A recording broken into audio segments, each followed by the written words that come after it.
Welcome to Rising Stars, where Miriam Knight, publisher of New Consciousness Review, interviews exciting new voices in the world of progressive and transformational books, films, and ideas, who offer intriguing perspectives on life, the universe, and everything in between. Join us as we celebrate the conscious awakening and explore many expressions of consciousness in action. Hello, everyone, and welcome. I'm Miriam Knight, the publisher of New Consciousness Review, and here on the Rising Stars show, I will be introducing you to 2 or 3 of these authors each show, especially those who might not have had as many opportunities to be heard, but who offer intriguing information and inspiration. As you listen to our guests, I hope you'll find some food for thought and learn a little more about who we are and all we can become. Now, my first guest today is Jerry Lane. Jerry is a retired carpenter and a foreman supervisor who earned a master's degree in creative writing from San Francisco State University. During the Vietnam War, he served as a platoon commander for the U.S. Marines. Jerry has transmitted several hundred lessons from beings known as Christ Michael and Mother Spirit over many years. Their best lessons are collected in his books, Adventure of Being Human. It's a series that includes his first book that covers the lessons that he received from both Christ Michael and Mother Spirit. And then his current book is called The Adventure of Being Human, Mother Spirit Speaks, that just came out this year from Origin Press. It provides a selection of another set of these transmissions exclusively from Mother Spirit. Now, Jerry is a longtime student of the Urantia book, as well as a student of Zen teachings. And I'm very pleased to welcome him. Welcome, Jerry. Oh, glad to be here, Miriam. Jerry, this is interesting that you have these 2 sort of covalent entities, Christ Michael and the Divine Mother or Mother Spirit. How do you conceive of this Mother Spirit? Well, following, as you said, I was a student of the Urantia book, and it teaches, and she confirms that she is a direct daughter of the Infinite Spirit. So she's like our Mother Spirit for this whole part of the galaxy, you might say. She's a Mother Spirit for over almost close to 4 million inhabited worlds like ours. So the Urantia cosmology is very, very vast. It corresponds to all of our recent discoveries of the universe. And so Mother Spirit is this creator, daughter of the Infinite Spirit. And she's actually, the other great thing about Mother Spirit, she's actually part of us. She's part of our mentality, if you will. And so we're more, as she says, we're more than just a super intelligent animal. We actually have this whole spirit dimension with part of us. And then, in a sense, she's part of that. She gives us a little boost inside. So that's who and what she is and what she does for us. Well, so what is the division of labor between the divine feminine or the Mother Spirit and the Michael figure? Right. They're very much equals.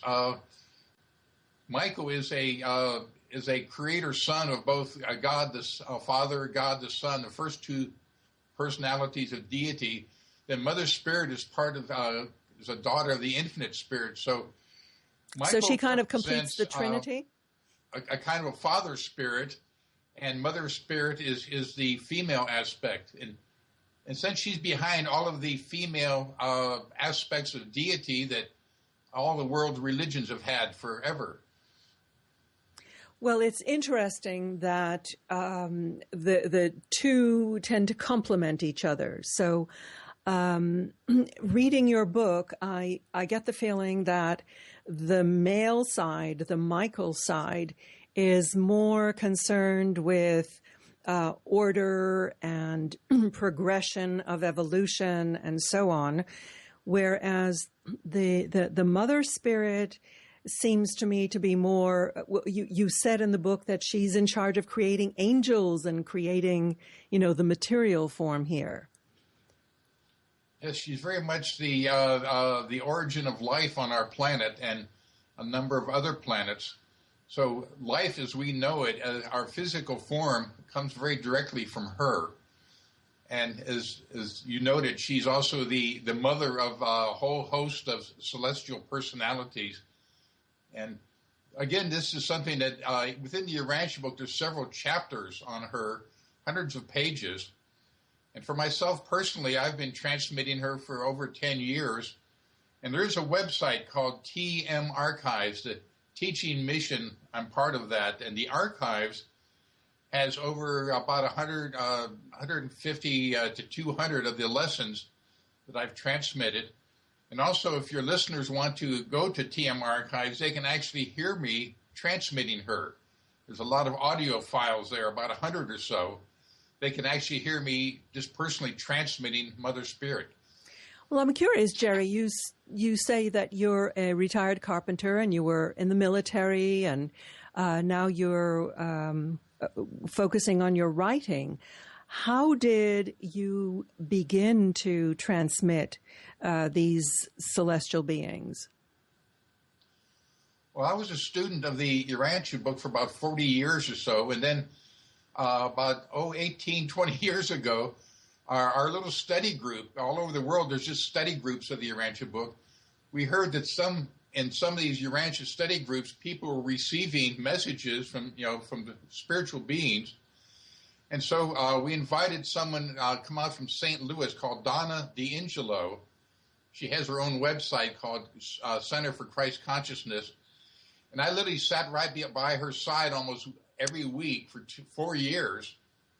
And she kept telling all of us that anybody could do this. Just I'll tell your listeners, anybody can do this kind of transmitting if they just tune in to this Mother Spirit right within them. And so Donna gave me some personal lessons, and all of a sudden she was leaving to go over to Oakland, and I had inherited her group. And so all of a sudden I'm sitting there with like 6 or 8 people around me, and I just started transmitting. And so from the very beginning, I started transmitting both Michael and Mother Spirit, like every other week or so. And like I say, it's built up to about, between the two of them, almost 300, 350 of these transmissions now. And the information that you bring through, is it like an expansion or an elaboration on the material in the Urantia books? It's very much an elaboration, and it's a much more personal thing. Another thing I should mention, Miriam, is that these sessions usually last about an hour, and Michael and Mother Spirit, they'll give a half an hour talk, a lesson,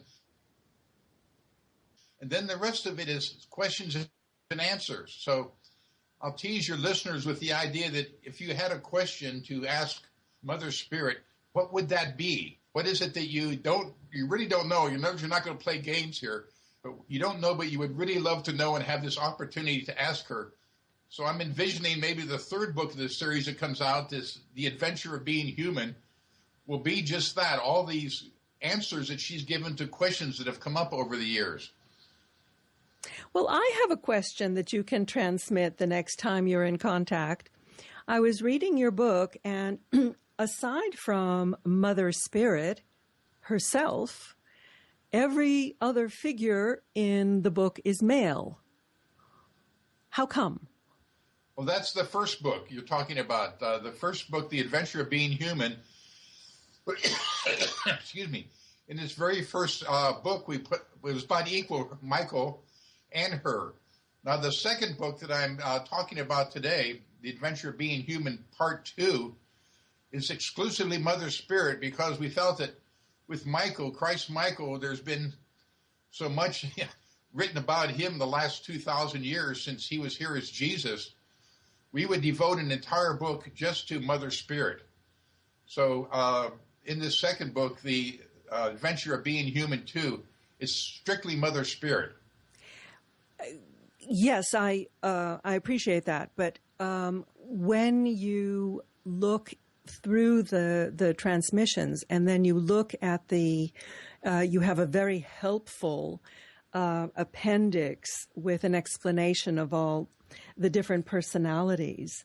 And you talk about the sort of hierarchy of administration going back to the very central core of paradise and working out into the various universes and super universes and sub-universes and so on. But everybody that you mention in terms of administrative task is male. That is what I was getting at. Oh, yes, Miriam, that's a very important point because it's not just feminists, but a lot of people wonder about that. Both Michael and Mother Spirit and all of these transmissions, the Urantia book itself says it's just a convention. In other words, above Michael and Mother Spirit, where you have a kind of a male and female personality, above them, it's not differentiated by sex at all. In other words, they talk about God the Father or the Eternal Son of Paradise. This is strictly a convention because obviously God is the origin of both. God's the origin of everything. And so it isn't until you get down to our own local universe of about 4 million planets or so, that's the first time you have a differentiation of both male and female. In other words, all the entities above them are not sexual. They're just referring them to in a male pronoun is just a convention. They want to make that very clear that there's no sexism involved here. That's a big thing they teach against is the total equality of the sexes. There's even a part in the Urantia book where there actually was an Adam and an Eve on the planet about 40,000 years ago. Another great love story if your listeners want to get into it. And how shocking it was for the primitive people of that time to see both as equal male and female. Well, I'm very relieved to hear that, Jerry. And we're going to take a quick break now and stay with us because we'll be right back with Jerry Lane, the transmitter of the adventure of being human. Expand your soul. Om Times Radio. IOM FM. Radio Namaste leads you down the yellow brick road into portals of consciousness with the blue-collar goddess as your host. Interviews with humans who could be famous or just popular, and answers to everything are on the agenda. Tune into Om Times Radio and drop in on Thursdays at 3 Eastern. It's a different brand of enlightenment. Host your show on IOM FM, the radio network of Om Times Media, one of the more recognized brand names in the conscious community, and is backed by the extensive marketing reach of Om Times. Hosting a show on IOM FM immediately connects you with our extensive dedicated community. Om Times Magazine is one of the leading online content providers of positivity, wellness, and personal empowerment. A philanthropic organization, their net proceeds are funneled to support worldwide charity initiatives via Humanity Healing International. Through their commitment to creating community and providing conscious content, they aspire to uplift humanity on a global scale. Om Times, co-creating a more conscious lifestyle. Hi, this is Angela Levesque, host of Entanglement Radio. Join me Wednesdays at 12 p.m. Eastern for inspiring conversations with visionaries in spiritual science and conscious healing. Entanglement Radio, Wednesdays at 12 p.m. Eastern. Transcendent talk for the conscious mind. Bringing you the best of the conscious minds in the world. Om Times Radio, your conscious lifestyle on steroids. And we are back speaking with Jerry Lane, the author or the vehicle for The Adventure of Being Human, Book 2, Mother Spirit Speaks. Now, Jerry, before the break, we were reassuring our listeners that the use of the male figures of speech was merely a convention. Now, I want to get into the actual content of the messages in this book, because as I was reading them, I was really inspired by them. One of the main or important qualities that Mother Spirit urges us to cultivate, both in ourselves and in our children, is curiosity. Now, why is that, Jerry? Well, their whole notion is that truth itself, you might say with a capital T, is an encompassing, it's what surrounds all of us. And the only way to approach this is with a great amount of humility. And they say humility is the exact opposite of being humiliated. It's a spiritual quality of being aware of something enormous. Like you're sitting on the beach, you're aware of the whole ocean out there. You can feel tiny and humiliated, or you can be thankful that you're in touch with something so enormous. This is the essence of curiosity, of just being very open-minded, with a wonderful feeling of humility, of having this in touch with this enormous, enormous universe and all these millions of people all around us. And this is where they promise a kind of eternal life that is not a repetition. It would be a hell of boredom. But the fact that the universe is not repeating itself. And the only way to approach it is with this kind of curiosity, a hunger to go out and embrace it and feel it and experience it. So they talk about this wonderful partnership of curiosity and courage, because it takes nerve. It takes nerve to feel humble, that you only have a very small grasp of things so far, and yet you have a whole eternity to go out there and keep exploring. That's the essence of curiosity. It's a blessing. I loved that combination of courage and curiosity. And if I understood correctly from the book, we humans are one of the vehicles through which the universe expands, God expands, or God evolves. It's like there's a coevolution where we are partners with the divinity. Is that a reasonable understanding? Oh, that's absolutely part of it. Mother Spirit teaches that one of God's essence is a thing of sharing. In other words, if it wasn't for God's desire to share, there wouldn't be any universe. There wouldn't be any creation at all. And his whole idea is that he lives through us. He's actually a part of us. He also has a presence within us that almost every religion acknowledges, this small, still voice within us. And Mother Spirit teaches that, in a sense, we are this extension of his experience. He experiences the whole universe through all of his children, trillions and trillions of all kinds of beings.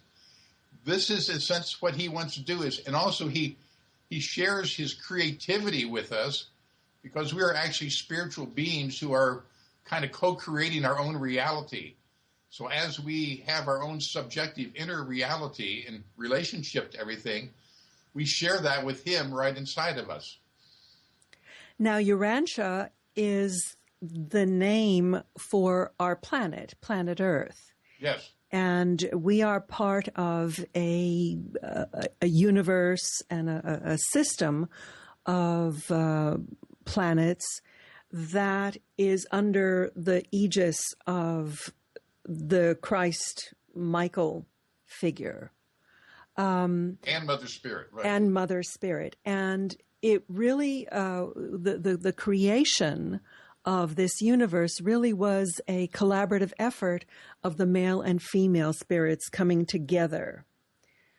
Yes, it's they're getting away from the old notion, the old pantheistic notion that God personally does everything. God actually creates, you might say, subordinate creative beings, like Michael and Mother Spirit, who actually out here in time and space actually create life, actually organize things. So the universe is actually created and then administered by subordinate beings like Christ Michael and Mother Spirit. Makes sense. Right. And the quality, tell us about the divine spark within mankind. It kind of emerged at some stage. Do you have a sense of how that happened? Was it just natural evolution, or was it kind of guided intention?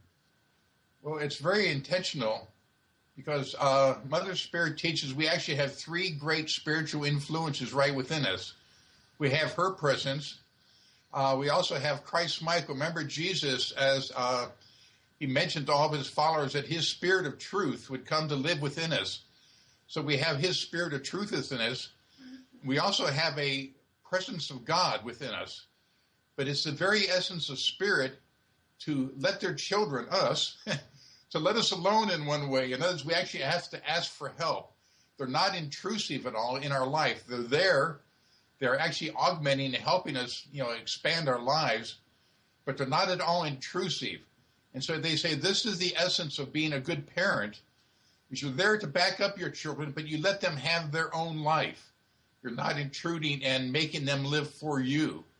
And this is how we actually have our own life, our own independent personality, because these great spiritual beings actually let us be. Well, if they didn't let us be, as you mentioned at the beginning, it would be very boring because, if you are omniscient and you have everything pre-programmed, then there's no growth.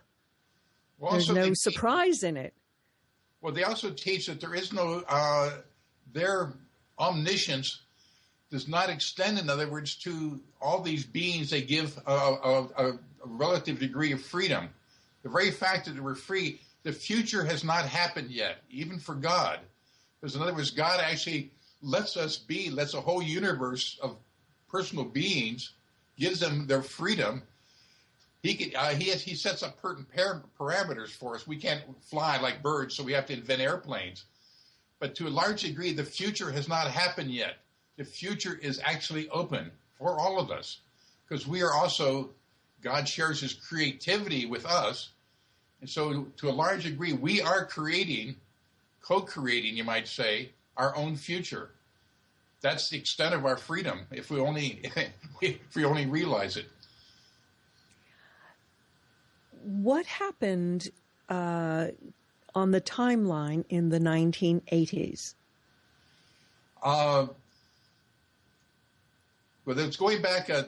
We've been under kind of a spiritual quarantine for several 100,000 years. Our planet went into default. There actually was a thing called a Lucifer rebellion, and a certain amount of planets had joined this rebellion, and ours was one of them. It's one of the reasons why Michael chose to have his life as Jesus on this planet to help turn things around. And so in the 1980s, this quarantine was lifted, and our planet now is being reinstituted within all the celestial circuits and things. And this is why right now people can actually tune into spiritual beings or spiritual part of themselves. It's like Donna used to tease me that anybody can transmit Michael or Mother Spirit if they just have the training. If they just sit down in their meditation and say, okay, Mother Spirit, I'm open. What have you got for me? And start taking notes. It's that direct.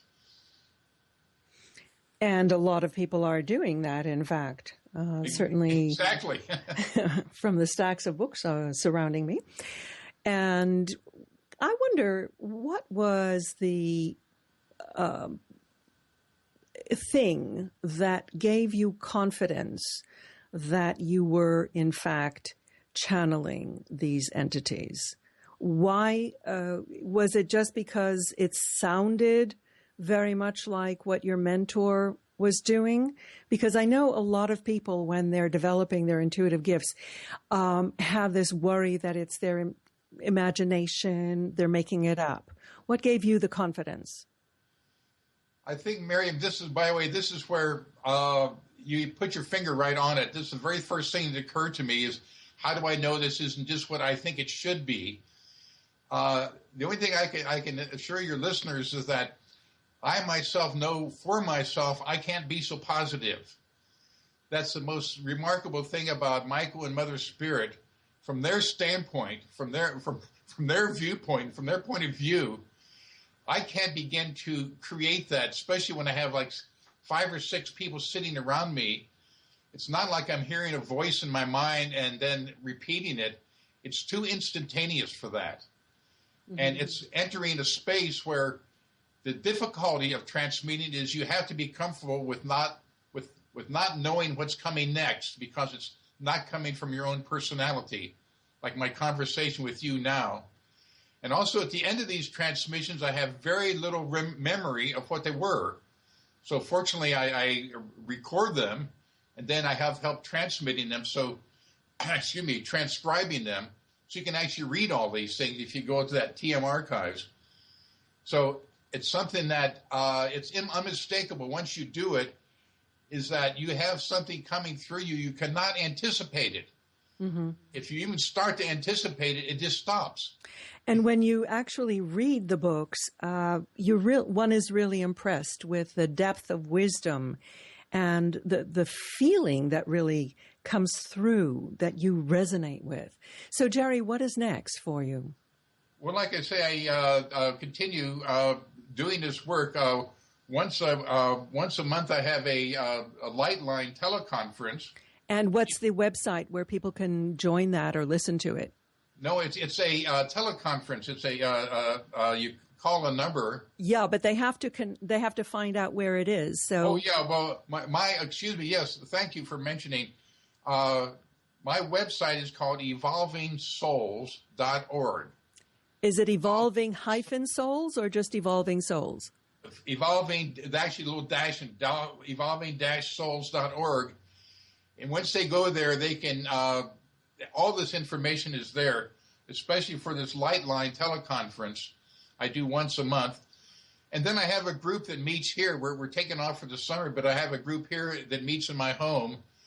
And this is where several hundred of these transmissions, what you call channeling, that's where you'll find them on TM Archive. Well, that's amazing. Well, thank you very much, Jerry, for being with us today. We've been speaking with Jerry Lane about The Adventure of Being Human, Book 2, Mother Spirit Speaks. So check out his website, evolving-souls.org.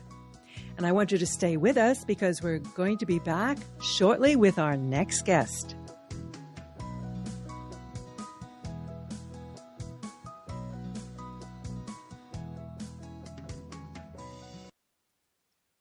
Your conscious connection to a more mindful world. Om Times Radio. IOM FM.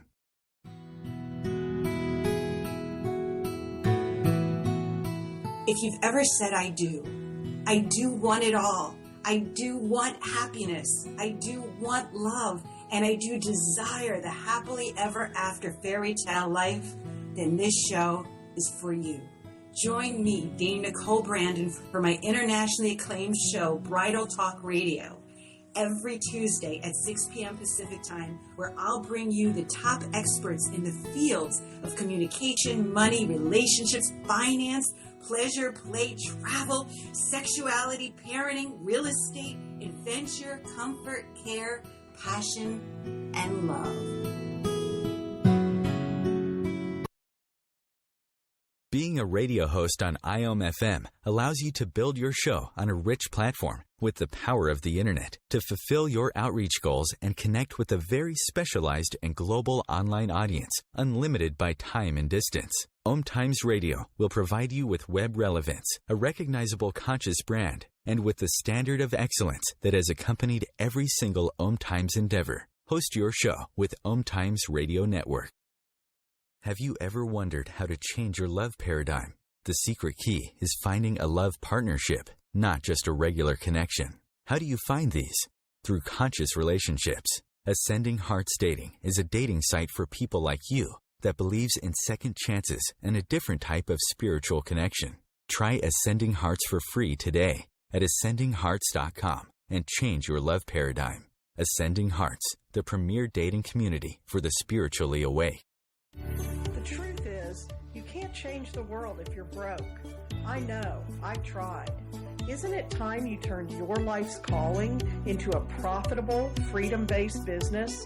I'm Michelle Barr. Join me every Thursday at 2 p.m. Eastern for Sacred Success. Connecting you with the best of the conscious minds in the world. Om Times Radio. IOM FM. We are back My guest now is Bennett Kobb. Ben is the author of the Guru-Free Guide to Nada Yoga, Sound Current Meditation for the Rest of Us, published as an ebook just this year. Ben is a senior member of the Institute of Electrical and Electronics Engineers and a member of the International Remote Viewing Association and the Society for Scientific Exploration. He has a long-time interest in scientific anomalies and Eastern self-cultivation practices. His previous book, Wireless Spectrum Finder, is a compendium of radio technologies and frequencies. Now, his latest book is about a different frequency, one that resounds in every human consciousness. Meditation on inner sound is practiced by millions of people, but it remains largely unknown in the West. Ben's new book peels away the curtain on this yogic technique. Welcome, Ben. I am so delighted you could join us. I'm happy to be here. Miriam, are we communicating okay? We are fine. I'm delighted to learn about Om Times Radio and New Consciousness Review. Well, thank you. Now, we know what the word yoga refers to, union or connecting, and most of us are familiar with Hatha Yoga. But what is Nada Yoga, or it's also called Shabd Yoga? Yes, that's right. This is one of the recognized techniques of yoga, but it's not well known in the West, despite the fact that it's practiced by millions of people. Nada is a Sanskrit word that refers to flow, and Shabd or Shabad or Shabda refers to word or speech or sound. So we have a flow of sound or sound current, which is what this type of meditation is usually called in English, sound current meditation, and it's also called audible life stream. So what attracted you to this form of yoga? Well, I learned this many years ago in Texas when I was a college student, and I met up with a number of people who practiced this method. But what was interesting, for one thing, is that they were all from different groups or different disciplines, different philosophies attached to it, but the same method. And the other thing is that it was rather secretive. Although a lot of books had been written about it, poetry, this type of meditation appears in ancient writings of yoga, there really wasn't any easy way to find out exactly what do you do. And now, many years later, it occurred to me that is still the case. And there are some more books. There are a few things that will tell you how to do it. There's a lovely recent book, many hundreds of pages. You've got to go through 20-plus chapters before you get to the instructions. And I was determined to write something that was mercifully short. Spoken like a true engineer. So the tagline to your book is called The Guru-Free Guide. And why guru-free? And also you have the phrase, for the rest of us, the sound meditation for the rest of us. What do you mean by that? Almost without exception, all of the groups that teach sound current meditation almost spend more time focusing on the master than on the meditation. There's much more emphasis in a total surrender to the group and to the master, imagining the master, listening to the master, focusing on the guru. Guru or healer, you'll be exempt somehow from suffering or confusion. And I'm quick to say that is not the approach of this book. This is a natural form of energy. It's a natural form of connection, and you do not need a perfect master, wise however he or she may be. They're usually men, and it is not absolutely necessary to get involved in a a highly controlling cult or group in order to expose this to yourself. And as far as the rest of us, again, the idea is simplicity, get to the point, and learn about it, give it a try, see if it's a worthwhile tool for you without necessarily having to change diet or change beliefs or make a lengthy commitment. What did you find that this form of yoga does for you, and what will people find in it?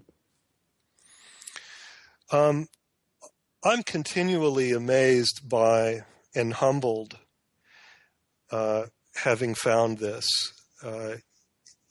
And there's the hardest part to talk about, which is spiritual connection.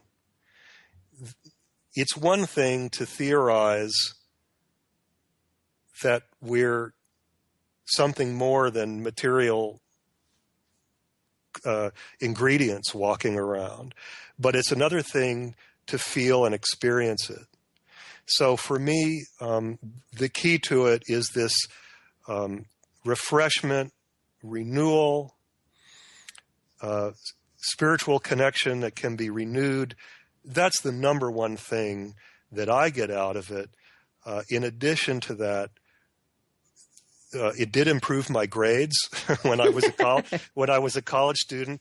In fact, one of the very first times I did this meditation, I meditated for a while, and then I had to pick up a textbook for one of my college classes. This book was absolutely boring. It happened to be a history book. I found it extremely dull, and yet I had to get in a chapter, study a chapter before class the next day. And the only thing that was different was I meditated using this new method, and then sat down to try to get through this chapter. And this chapter was fascinating. The book was amazing. I felt the knowledge just kind of being vacuumed up into my mind. I'm turning page after page and really enjoying it. But it was the same book. Nothing had changed about the old boring book. It wasn't boring anymore. It was something had changed in myself.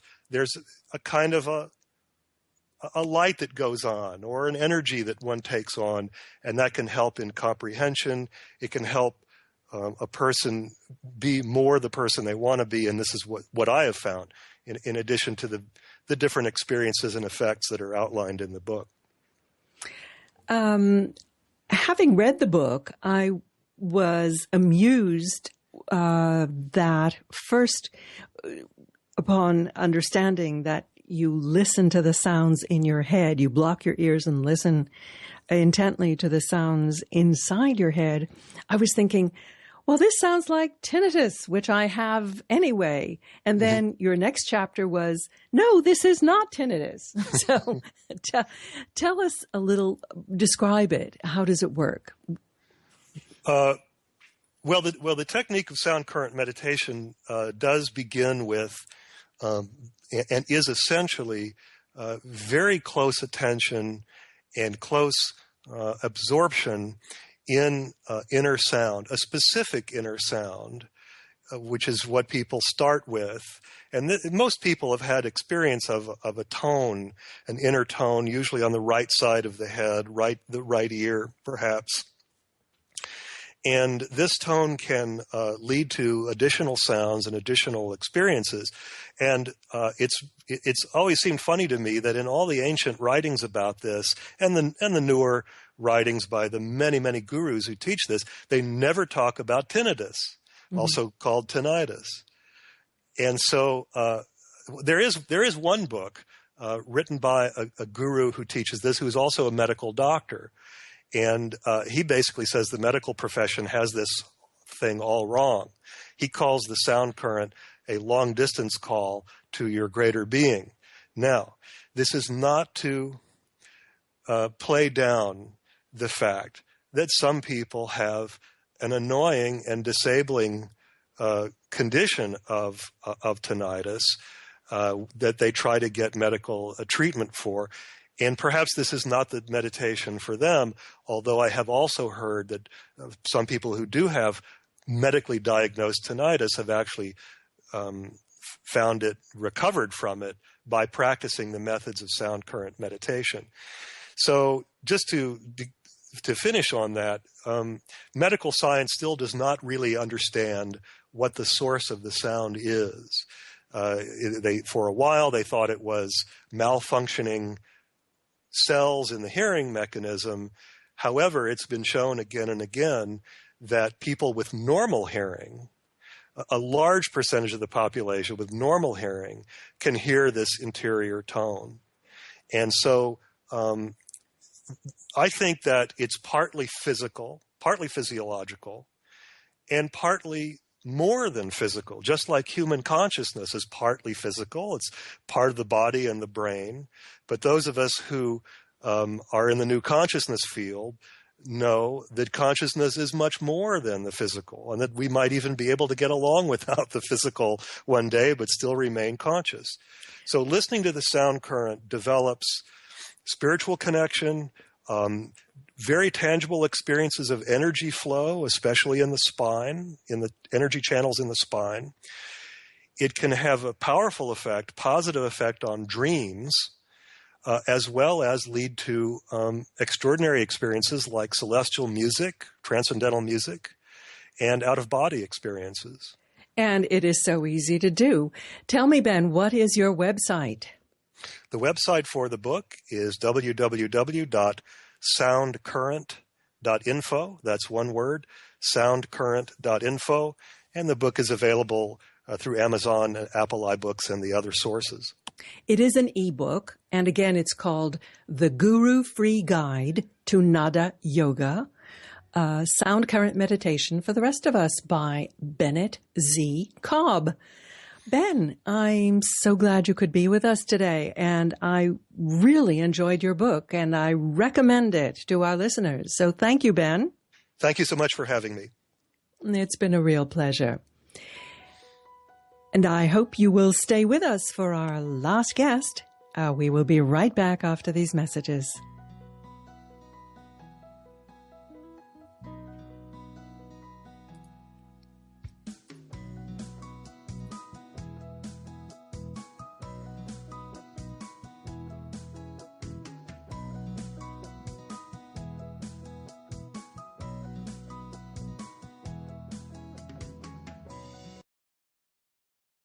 The Real Conscious Connection. Om Times Radio. IOM FM. Live with medium Lisa Phoenix, Mediumship Messages and Musings, explores mediumship and all things metaphysical. Lisa Phoenix invites you to reach above and beyond your everyday experiences, to explore new dimensions in the spirit world. She will do live readings to connect callers to their loved ones in spirit, shares engaging stories and teachings from her own personal experience, and will have intriguing conversations with other mediums, spiritual teachers, and healers to help you understand the metaphysical world so you can connect to these forces in your day-to-day life. Join your host on this magical and metaphysical journey into the world of spirit every Sunday at 1 p.m. Eastern Time. Being a radio host on IOM FM allows you to build your show on a rich platform with the power of the internet to fulfill your outreach goals and connect with a very specialized and global online audience, unlimited by time and distance. Om Times Radio will provide you with web relevance, a recognizable conscious brand, and with the standard of excellence that has accompanied every single Om Times endeavor. Host your show with Om Times Radio Network. Simone Milicis would like you to know that business can be fun, which is why she wrote the book, Joy of Business. What if you could have the joy of business rather than the stress and struggle? Most of the time, the only thing stopping you from a thriving business is you. In the Joy of Business book, Simone gives you access consciousness tools and pragmatic ways to get out of your own way and to create the business, life, and living you know is possible and beyond what this reality says is achievable. Business is joy. It's creation. It's generative. It can be the adventure of living. You can purchase your copy of the book through Amazon or Joy of Business website, www.accessjoyofbusiness.com. Eros Evolution is where sexuality and spirituality meets. Join me, clinical sexologist Martha Tara Lee, on Arrow's Evolution on Thursdays, 4 p.m. Eastern on Om Times Radio. Free your mind. Expand your soul. Om Times Radio. IOM FM. Back with our final guest today, Margaret Grundstein. Now, Margaret was raised in Detroit. Then she headed east for education and then west to follow the great radical migration of the 1970s. Her career ranged from city planning to photography, ultimately creating a niche for herself as a single parent and the owner-director of a preschool in Venice, California. Margaret also has a private practice as a psychotherapist, and she has just published her first book, a memoir called Naked in the Woods, My Unexpected Years in a Hippie Commune.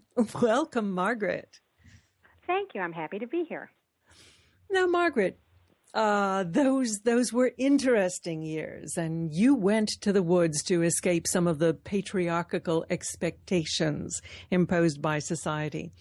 Did any of these problems follow you into the communal life that you created together? You know, that's a good question. It's one of the points of the book. When the phraseology and the rhetoric of the age comes, it sounds so almost silly. But we really went with open hearts, or at least I did, believing that that change was necessary and that we would live it if we couldn't change the world outside. But we're human. We bring our human qualities with us.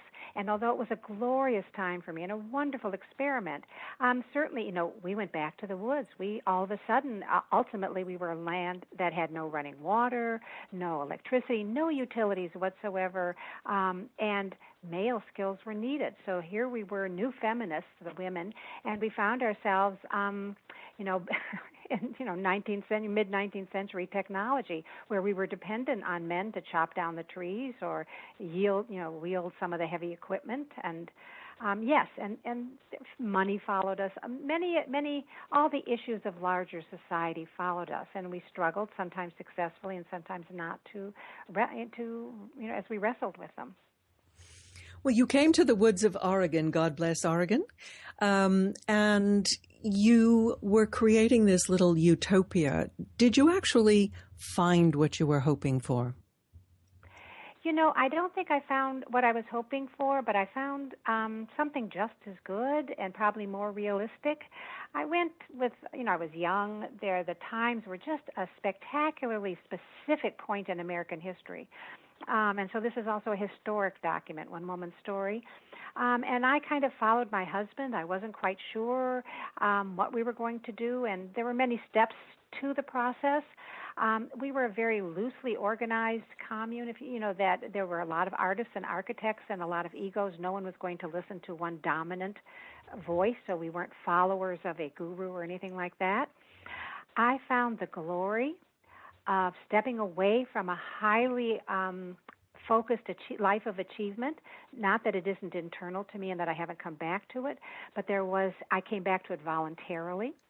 I found being in the woods and Oregon, the coastal Oregon, and the mountains and the farmlands there are spectacular.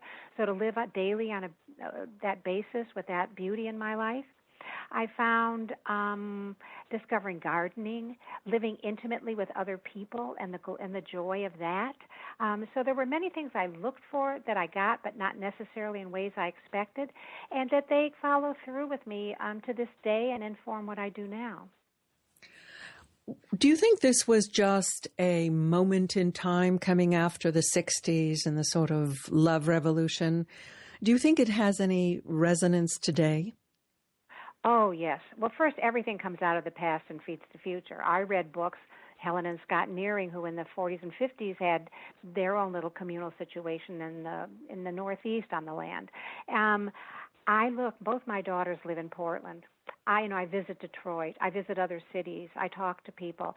Everywhere you see, there's the food revolution, organically grown, locally grown, genetically modified foods, little gardens in backyards. My preschool has a garden. I see desires for community.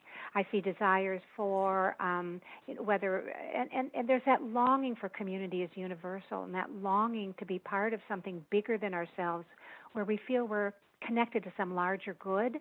I think it may vary somewhat for every generation, but there's a classic history of utopian thought, and it's almost always rural. And it's, how can we get together in harmony and combined with a sense of love for our fellow man and each other. It's a little harder to find than it is to seek, I gotta say. But isn't that the purpose of life? Now, is there anything that you regret about the experience? And do you think overall it was successful? They're almost two separate questions. I was at a reading and someone said, well, it sounds like it wasn't working and that you really didn't like it. Those were 5 fabulous years in my life. Who can say that they followed their dream, their best and most extravagant dream to its end? And later when I had children and I was a single parent and my nose was really to the grindstone, that was kind of money in the emotional bank for me. There's no resentment that I didn't have a chance to do some of the exotic or exciting or adventurous things I wanted to do. That there's other groups up there that are still alive, that functioning. There's other loose connections of people that were in smaller groups that still function in different ways, a little more realistically. So we're all still connected in some way or other and carried that history with us. And it was successful in the sense that we connected to a light that shines. And that light still shined in us and will shine in other people. And it doesn't necessarily... we can get something from a marriage even if the marriage doesn't work. We have moments in all relationships that are a bit funky, friendships, children, parents, but we can still, if we have the right attitude, take something from those and move forward into bettering ourselves and the world around us. Absolutely. So what was the organization of the group? How did you make decisions, for example? Ad hoc. My husband was kind of like life. And once we moved to my husband was a very strong personality and very charismatic and very philosophical in terms of political orientation. And so he was a great mover and shaker. Once we moved to the land where it really depended on how you could fix your car or build your building because there was no structure except a shack, that Clint, who was an architect and a builder and a big, strong man. So my husband was smaller in physique. The two of them became sort of the two, one more philosophical, one more practical. But ideas could be put out. One day my husband put out money on the table. Unbeknownst to me, it was our last money that we had just picked up from a tax return, slammed it on the table at our communal dinner and said, this is all we've got. I think we need to share our money. Who else is ready to put money up? And that was the discussion. At the table, some people said, well, I don't have anything to put in. I'm broke. Someone else said, I'll put in a little, but I'm saving money out for me. And I'm sitting there thinking, wait, aren't we married? That was my money, too. What happened? And somehow we muddled through that. People would put money in. Someone would say we need something. Someone would help somebody else on a project. Again, very unstructured, but with a great deal of generosity, but also battles, internal and communally as to what is mine and what's yours. Do you think we can ever find utopia?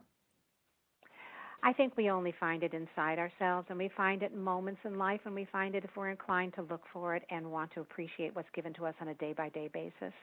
I have a fabulous life. There have been magnificent moments and down moments as well in my life. I had that was a great place. It was no different than the rest of life. We're humans. We have feet of clay. And so I think it's what we choose to do with our lives and the attitude and the work we do inside ourselves. Mm. So looking back, would you have done it all over again? Oh, in a heartbeat. Absolutely. Absolutely. I don't regret the life I have now. But I think that was I'm thrilled that I jumped all the way in, didn't hold back, didn't keep a day job, left everything behind, and did it full bore.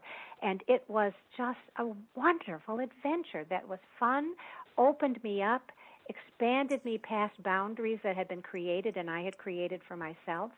And it was just wonderful.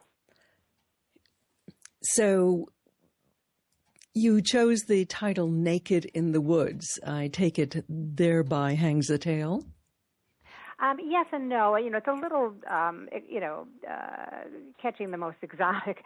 I think part of it speaks to the fact that we were, the vulnerability, the openness of the book, the willingness to look at it not just from a dogmatic point of view, and how we were naked to each other, and not just physically as we swam or took a sweat bath, but as we lived with each other.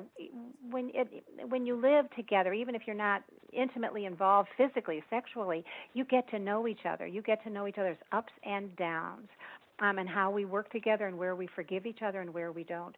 So truly, our essences were naked to each other, and we saw each other reflected back. Lovely. Margaret, what's your website? It's margaretgrundstein.com. So my name, Margaret, Grundstein, Grundstein.com. Margaret Grundstein, and her book is Naked in the Woods, My Unexpected Years in a Hippie Commune. Thank you so much for being with us, Margaret. Thank you so much. It was a delight. And I hope you'll join us next week. Thank you for joining us today. In the meantime, visit New Consciousness Review on ncreview.com, where you can subscribe to our free content-packed multimedia magazine and explore our whole podcast archive. You can contact me through the website, again, ncreview.com. Hope you'll join us next week to meet more rising stars of the new consciousness. Until then, shine brightly, dear friends. The world needs your light.